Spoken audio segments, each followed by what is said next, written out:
When I was little, my mom used to tell me stories about my grandfather, how he started from scratch and built a business that could provide us with a comfortable life.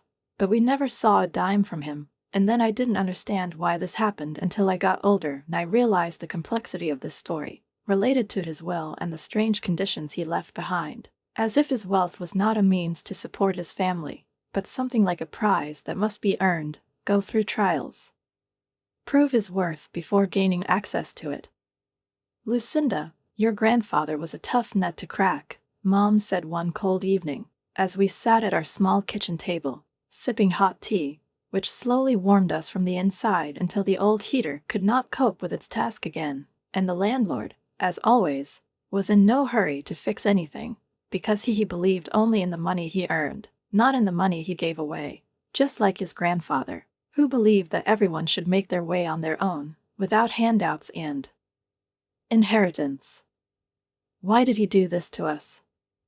I asked, barely able to contain the bitterness in my voice, which spread like a heavy sediment inside me, because it was difficult to understand how a man with such wealth could leave his family without support, preferring to turn the lives of his relatives into an endless ordeal. Mom sighed and ran her finger along the edge of the cup, watching as the light steam rose up and dissolved into the cold air of the room. It wasn't that I had to manage his money, she said at last, and there was a weariness in her voice, as if it wasn't the first time she'd explained it to herself, but she still couldn't quite come to terms with it. He came up with this crazy idea, to make a will so that his fortune would be passed on only to someone who got rich himself, earned at least $500,000 in his business, and only then would he get access to the entire inheritance. It's just cruel, I muttered, shaking my head, because such an idea seemed to me not just strange, but really ridiculous, like some kind of game invented by a man who loved money more than his own family, to whom it was more important that the heir prove his worth than just give it to him. What was rightfully his? It's either his way or the road, Mom smiled sadly, as if repeating someone's old words, and I realized that these were grandfather's words, his main principle, which he followed all his life. When I tried to argue with him, he practically disowned me, said that if I was worth something, I could earn my own way without his help. I gritted my teeth at the unfairness of it all, because we were saving every cent, while someone out there might have been living on what should have been ours. But since childhood I understood that nothing was given for nothing, and even when I was a child, I had a nose for how to make money. I set up a lemonade stand at the local golf course on hot summer days, shouting at the top of my voice, 50 cents a cup. I waved my arms, attracting the attention of thirsty golfers, and they couldn't resist the persistence of a freckled girl pouring cool lemonade. You sure know how to push, baby, an old golfer named Hank once told me, chuckling and handing me the money.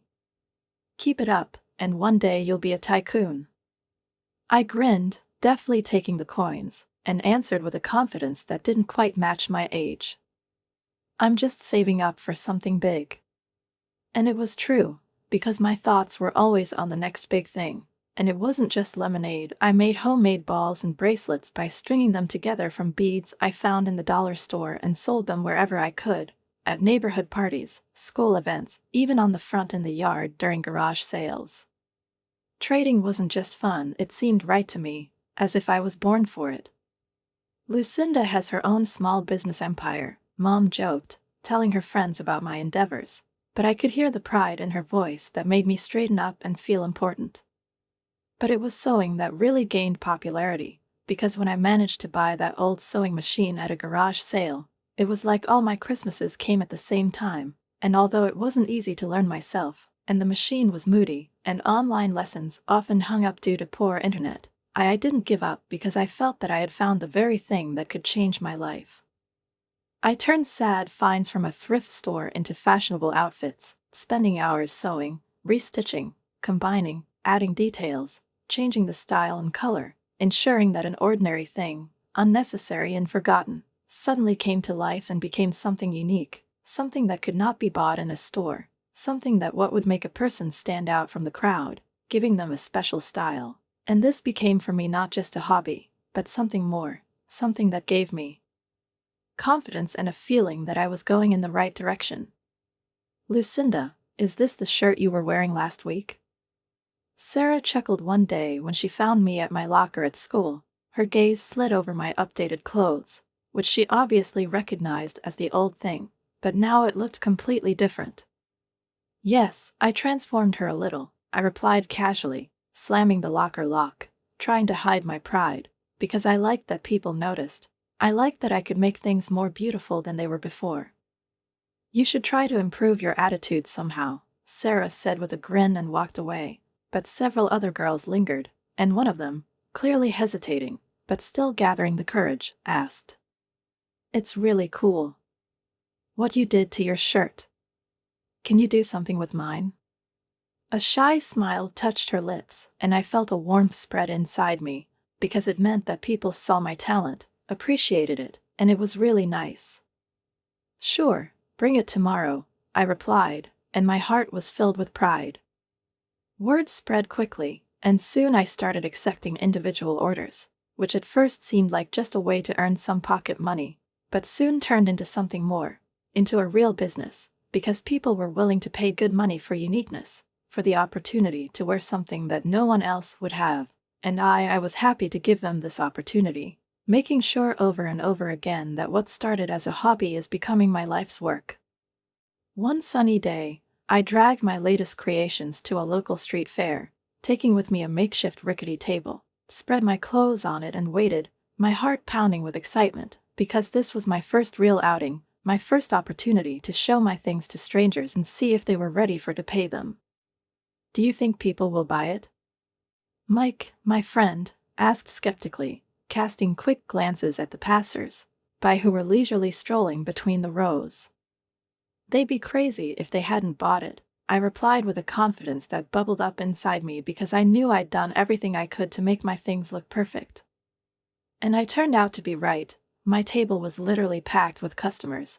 I barely had time to accept money in hand over clothes, trying not to get confused in the midst of this chaos, which, however, seemed to me the most beautiful mess in the world, because it meant that people want my things, that they appreciate them, that they see me I need talent. A guy came up to me from the crowd, absently jingling car keys in his hand. His gaze lingered on my desk, and he raised an eyebrow slightly and asked, "Hey, my car broke down a block away. I saw your stall. Are these your things?" "Yes, everything was done by me," I replied, wiping my palms on my jeans, not knowing what to expect from this conversation, but somehow feeling that it would be important. "Do you need something to pass the time while waiting for the tow truck?" I joked, handing him one of the shirts, and he laughed, throwing his head back, and there was something sincere in that laugh, something that made me involuntarily smile back. "Actually, I was just wondering if you're into men's clothing," he said, and there was interest in his voice. "Sure," I nodded and pulled out a few things I'd been experimenting with, watching as he looked at them carefully and then looked at me, and in that look I saw something more than just curiosity. "You have a talent," he said, and his voice sounded like he wasn't saying it out of politeness, but because he really meant it. "Have you ever thought about making a real business out of it?" "Every day," I replied, not missing a beat, and he smiled wider. "I'm Jack," he said, holding out his hand. "Lucinda," I replied, shaking his hand, feeling something change at that moment, because it wasn't just another sale, not just another customer. It was like a door that opened in front of me, opening up opportunities that I hadn't dared to dream of before. As the day drew to a close, I counted the money, and a sense of accomplishment washed over me, because I knew this was it. I was doing it, one stitch at a time. "I told you they'd like your stuff," Mike grinned, helping me pack the rest of my things. "Yes, you were right," I admitted, unable to help but grin, because for the first time in a long time, it seemed to me that I could actually earn the $500,000 that Grandpa was talking about. After Jack and I met at the fair, everything started faster than I could have expected, because he turned out to be different from other guys I knew. He wasn't proud of money, although, apparently, he grew up in prosperity, but he had this laid-back vibe, this ability to laugh and to make plans as if he was sure that he would always succeed, and next to him, I also began to feel that I would succeed. We began to see each other more often, first discussing business, then just chatting about everything, and soon I realized that this was no longer just a business partnership, it was something more, something that made me look forward to our next meeting with impatience, something that I could no longer ignore. One day he said, "Lucinda, I think it's time for you to meet my parents." This thought made my stomach clench into a tight knot, because despite all my self-confidence, I knew perfectly well who his parents were, people from old money, those who look down on people like me, who are used to living in a world where family names mean more than personal ones. Achievements where the origin determines the future, and random people, no matter what their talent, remain random. "Are you sure?" I asked in a strained voice, knowing that it wasn't really a question for him, but rather for myself.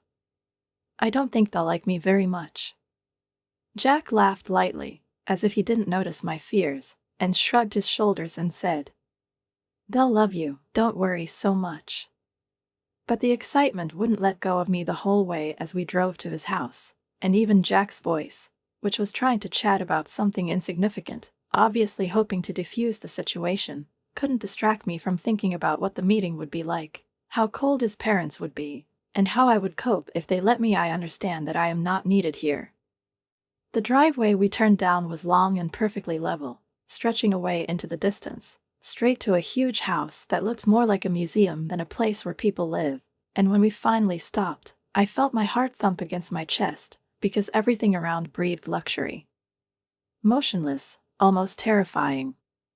We reached the main entrance, and before we could knock, the door had already swung open, as if we were expected, and Mrs. Thompson, Jack's mother, stood on the threshold, immaculately dressed, with perfect posture and an expression that combined secular politeness and cold indifference, and at that moment I suddenly felt like I wasn't dressed.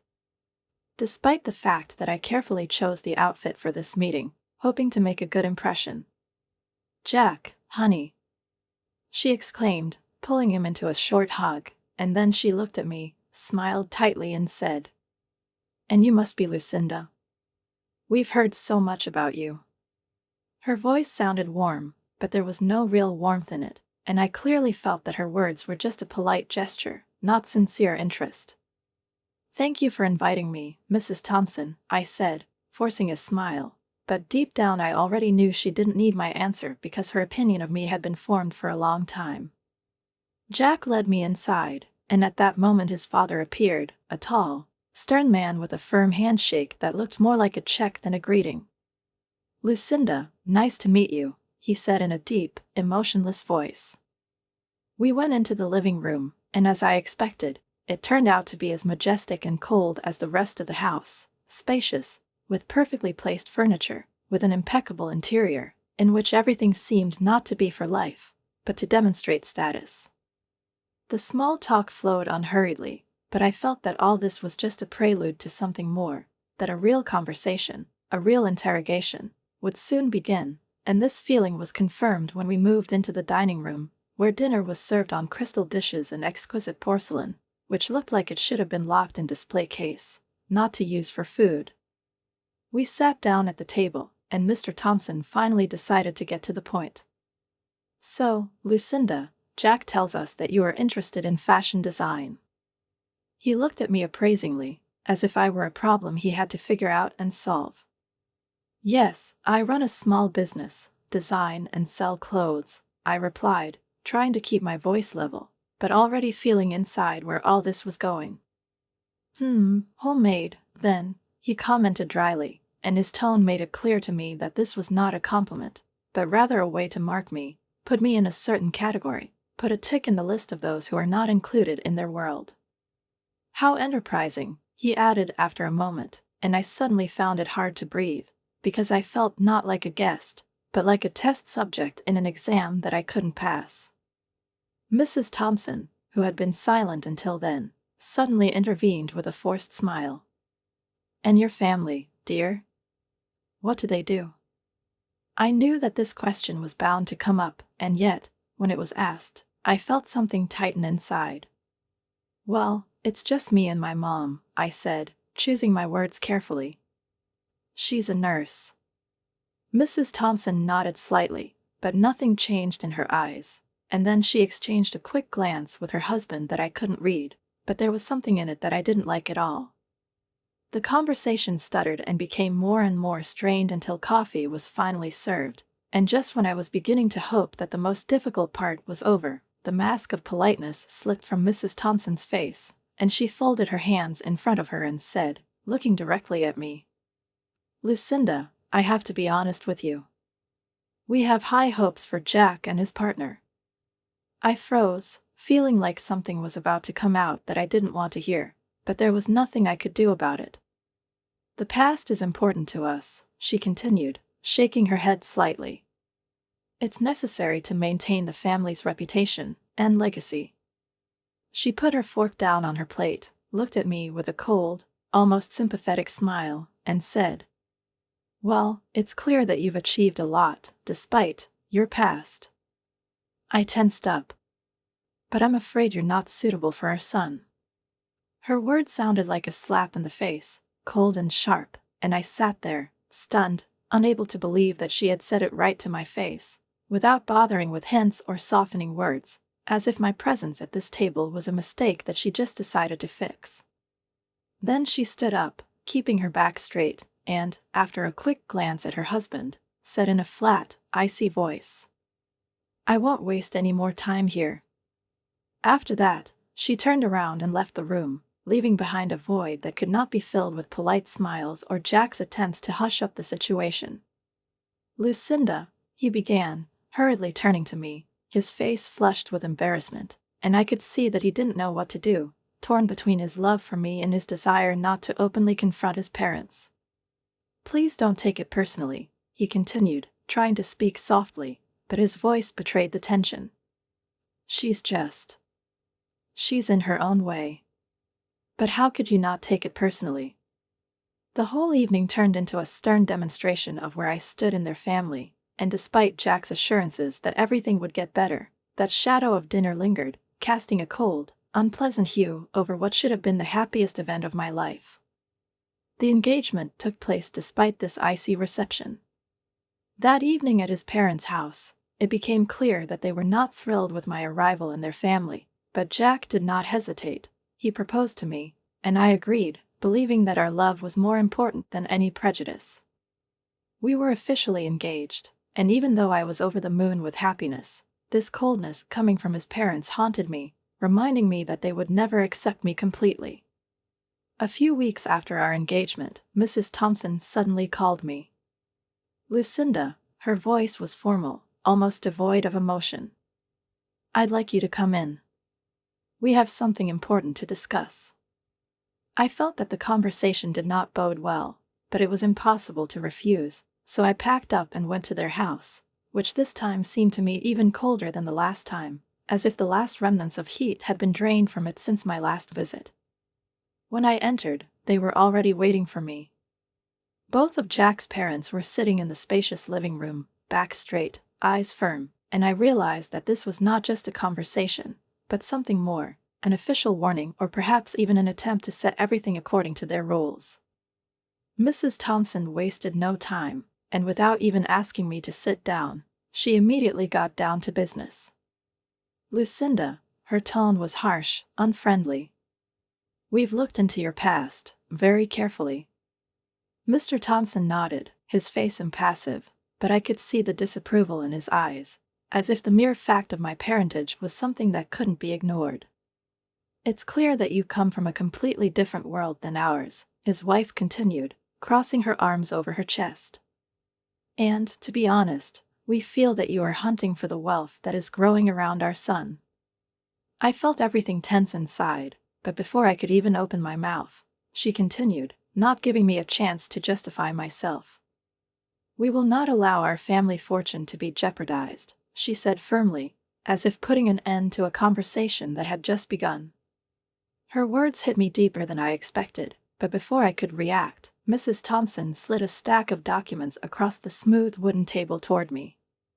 "Since I can't convince Jack to reconsider this marriage," she said coldly, "you'll need to sign them." I slowly took the papers in my hands, feeling the air in the room grow heavier. It was a prenuptial agreement. I read as the meaning of the words gradually dawned on me. It was clearly stated that I would not claim any of Jack's money, either now or in the future, and that even if we had children, their financial support would be fully controlled by the Thompson family. I looked up, met her eyes, and signed without hesitation. Then, putting my pen down on the table, I calmly said, "I'm not marrying Jack because of his money." I handed her the signed documents. Mrs. Thompson looked stunned. Her eyes widened, and even Mr. Thompson raised an eyebrow, not hiding his surprise. They clearly expected a different outcome, a different reaction, perhaps bargaining or indignation, but instead I gave them what they wanted, depriving them of the opportunity to accuse me of self-interest.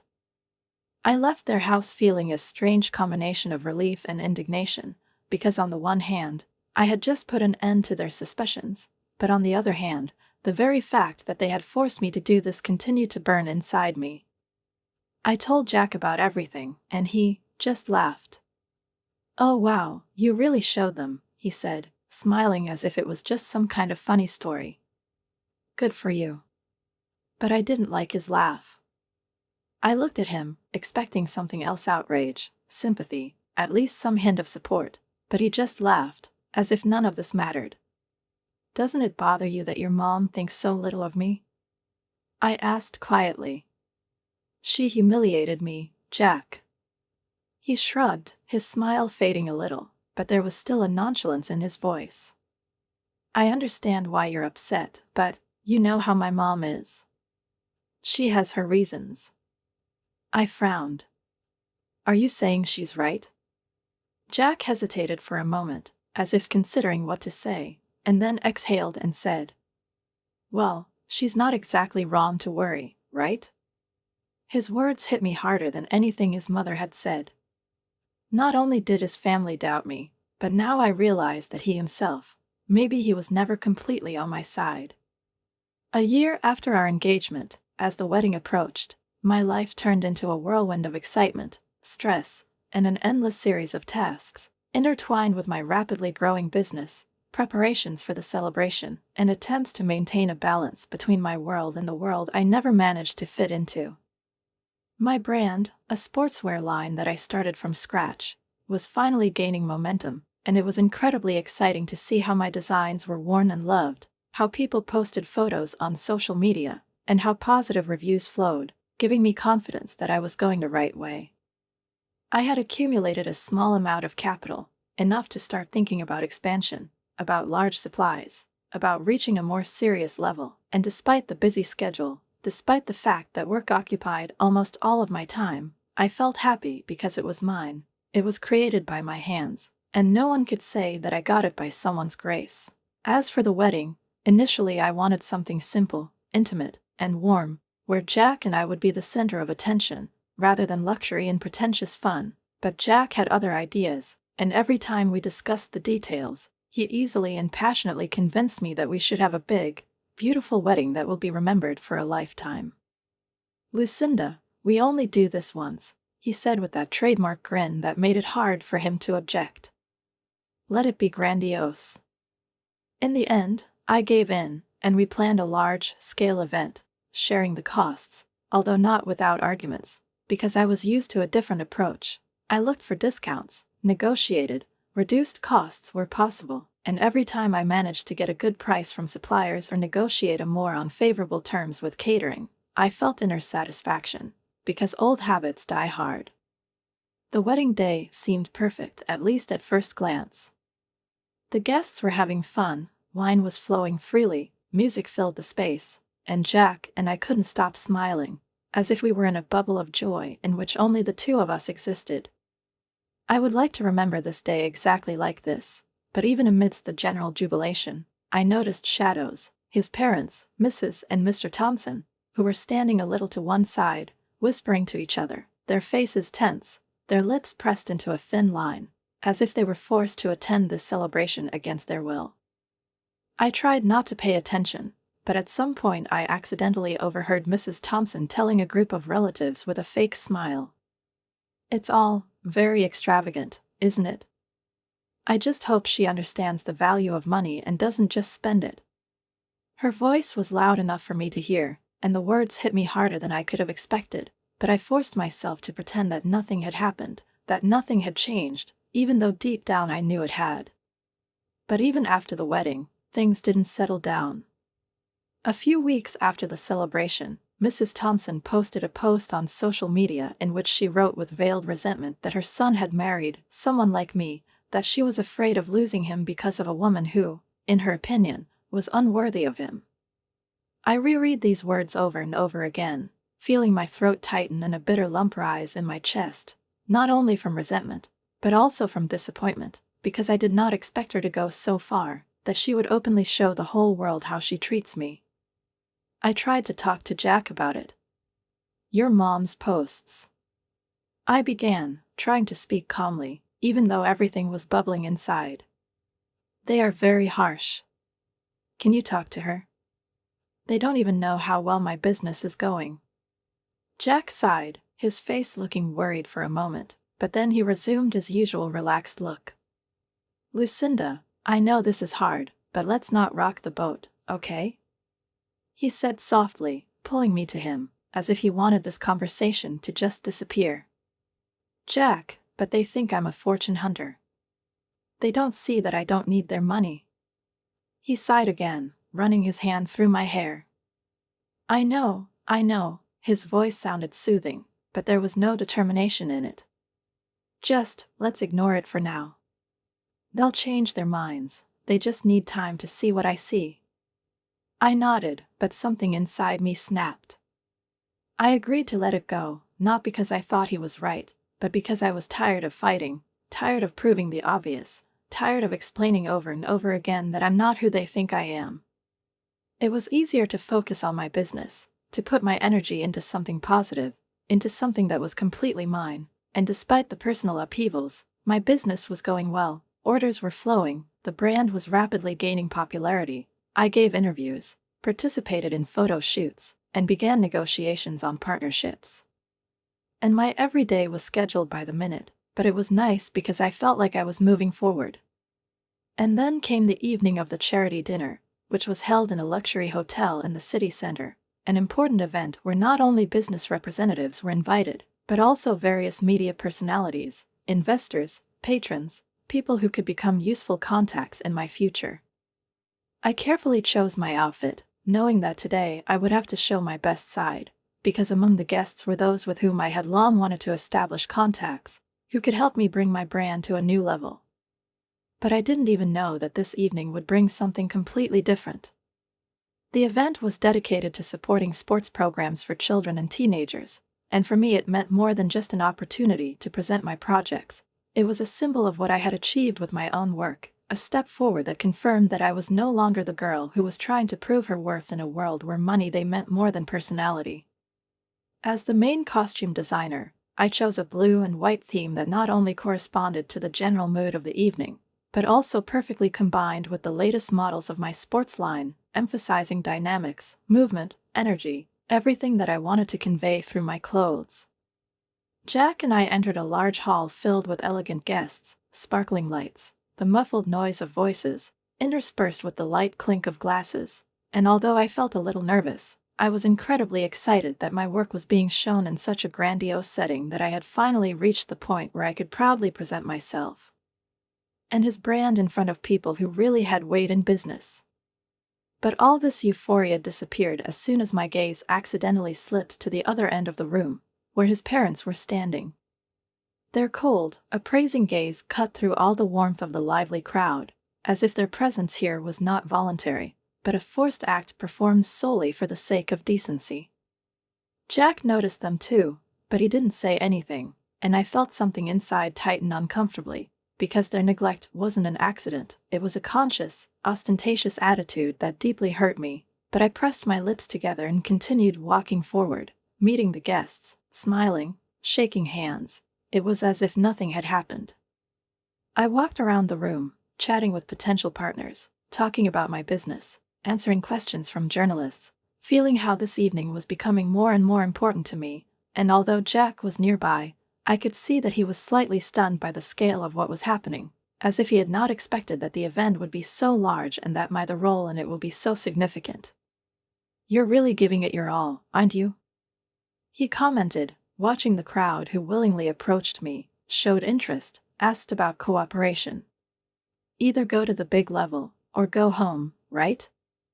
I smiled, winking at him. But before he could answer, a familiar voice rang out from behind. "Lucinda, you've outdone yourself."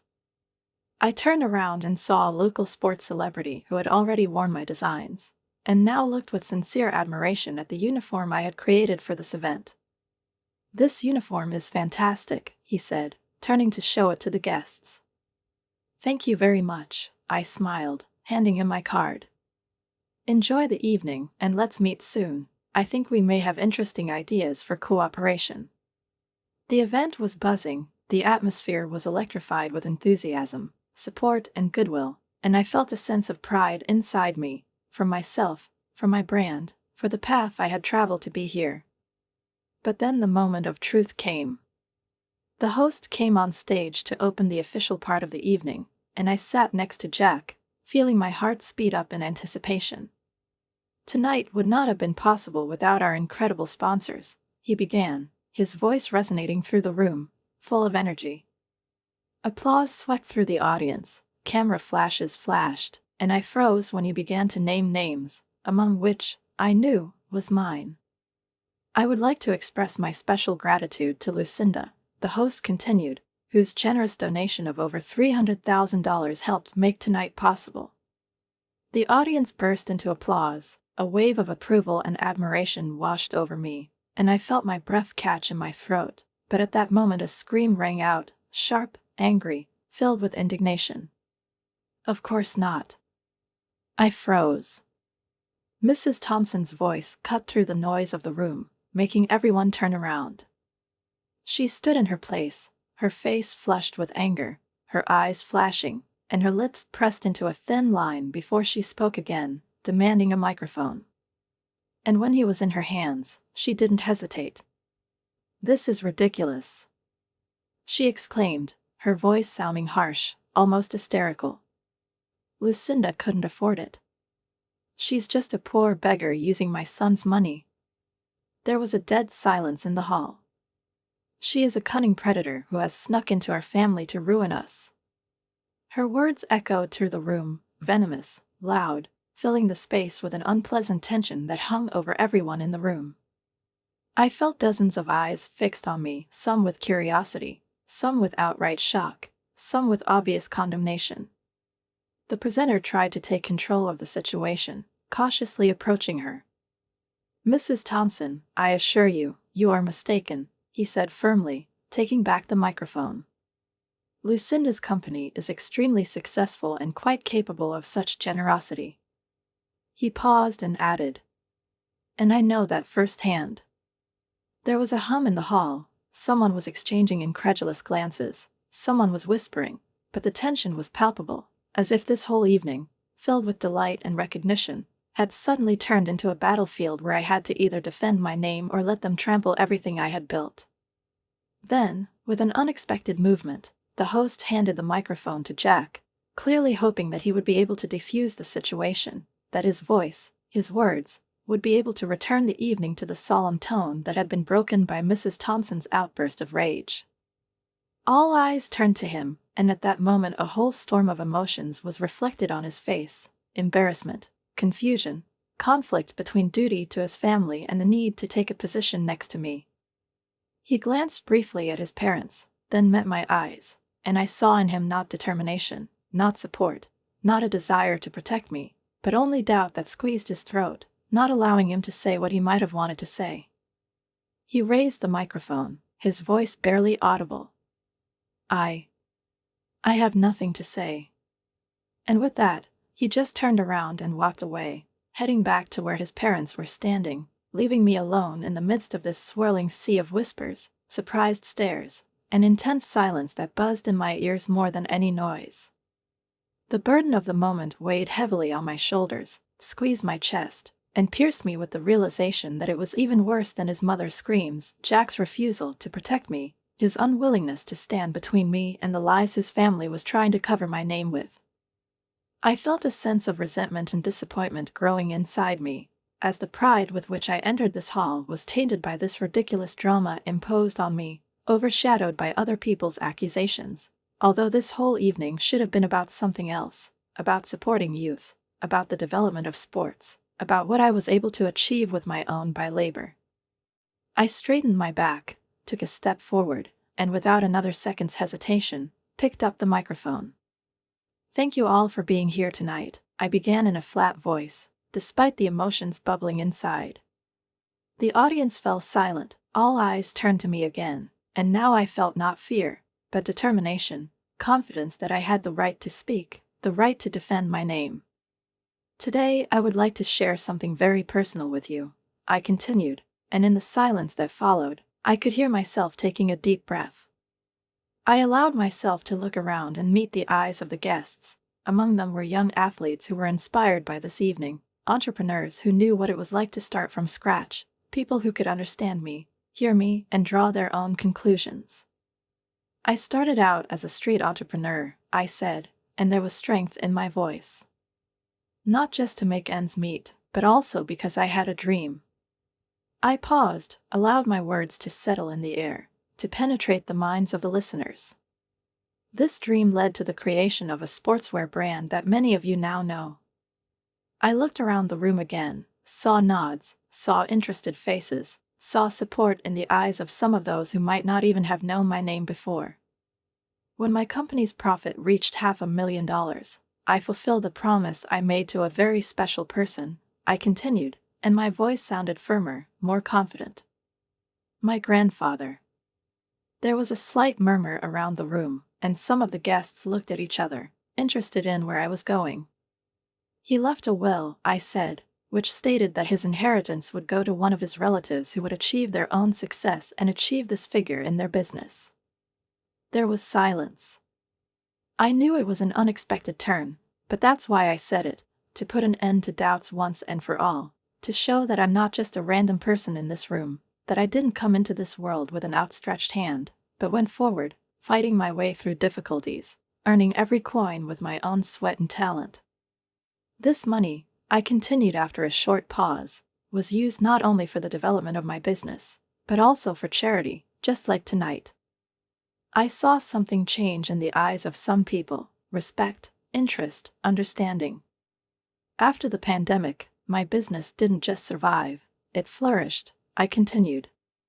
It has grown several times. I took a deep breath, realizing that I was coming to the climax of my speech.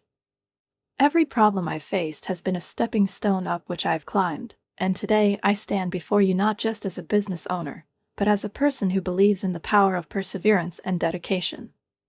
The audience burst into applause.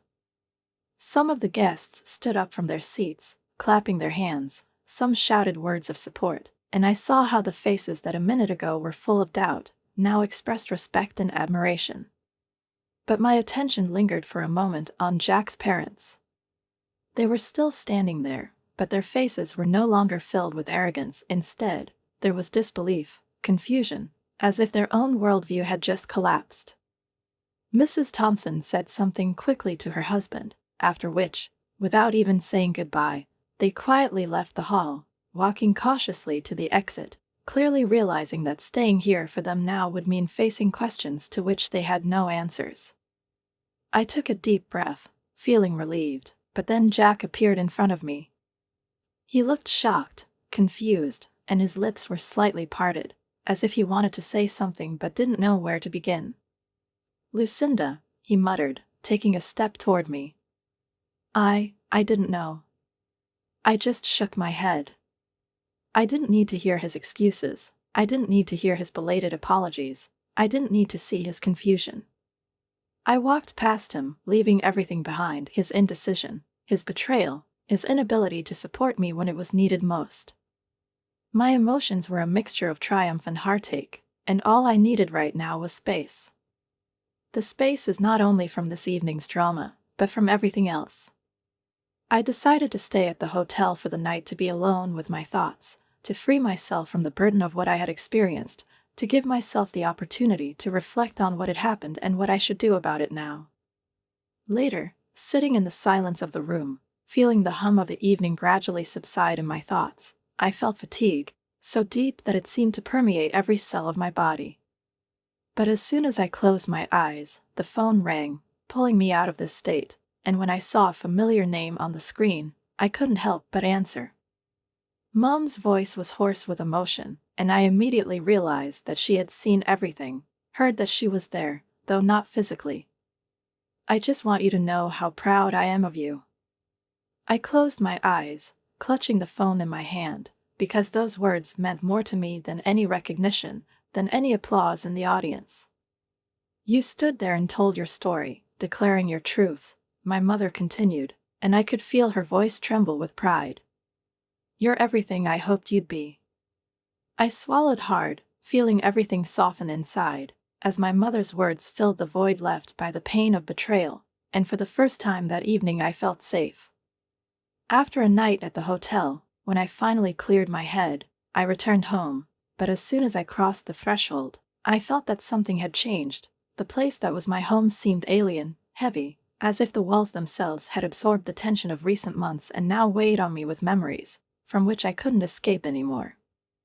Jack was there, he was waiting for me, and as soon as he saw me, he immediately rushed to me. His face was pale, anxious, and in his eyes I saw not just regret, I saw fear.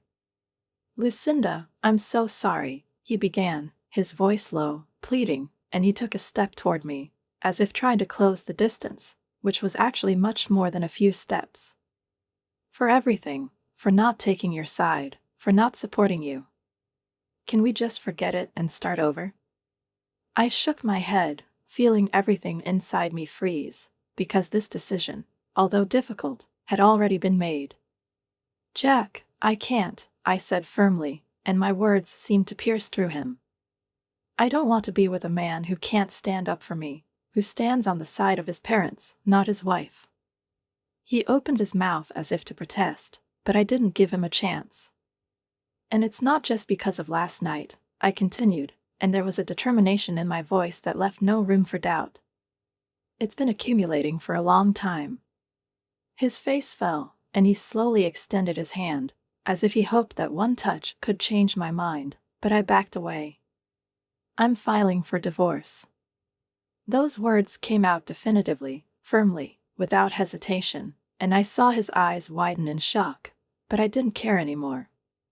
I didn't wait for his answer, I didn't listen to new promises and excuses, I just packed up the most necessary things and left, going to where I really belonged. To my mother's house. To the house that I recently bought with the inheritance from my grandfather. And standing on his doorstep, for the first time in a long time, I felt like I was in a shelter. The divorce process turned out to be much easier than it could have been, largely due to the prenuptial agreement that Mrs. Thompson once imposed on me, thinking that by doing so she would protect her family wealth, unaware that by doing the same she would make my departure quick and painless. Without children to think about, without property disputes, without protracted proceedings, everything ended quickly, almost casually, like an ordinary business transaction that left nothing but a formal signature on paper. And yet his parents tried to interfere. They called me repeatedly and tried to sort things out, but I knew it wasn't for me, not for us, but for themselves, because without me, their son suddenly found himself in another reality, a reality in which he had to cope on his own. Their concern was not about the broken marriage, but about the fact that Jack's lifestyle had changed, that he had lost his usual support, that without me their son was losing control of himself. But I was no longer their problem. I blocked their numbers, and not only to silence the constant calls, but to cut off the past that was pulling me back once and for all. I've heard from friends that Jack started drinking, that he lost his job shortly after the divorce, and that his parents eventually disowned him because they didn't want to tarnish their reputation with his downfall. I felt pain, bitterness, and sorrow for him, not because I still loved him, but because he had once been an important part of my life, and seeing him destroy himself was difficult, even with everything that had happened between us. But I knew I had to move on. Don't get hung up on what happened, but focus on what could have been. Living in my mom's house has given me a break, the necessary space, the opportunity to think, reboot, realize what I really want. My business was still booming, and I invested even more of myself in it, not only as a way to distract myself from the divorce, but also as a way to a future that I was building with my own hands. One evening, sitting in the garden, I watched the setting sun turn the sky golden, and I felt the tension finally leave me, leaving in its place a lightness I hadn't felt in a long time. Mom was sitting next to me. Her gaze was soft, warm, understanding. "You did the right thing, Lucinda," she said, squeezing my hand. "It's hard, but you're stronger than you think. And I'm always here." I nodded, squeezing her hand back. "Thanks, Mom. I know. It's just too much to comprehend." "As long as you remember that you're not just surviving," she said softly. "You build, you learn, and you grow." I smiled because I knew she was right. The end of my marriage wasn't just the end. It was the gateway to a new chapter. The first one, where I made decisions, not doubting if someone would support me.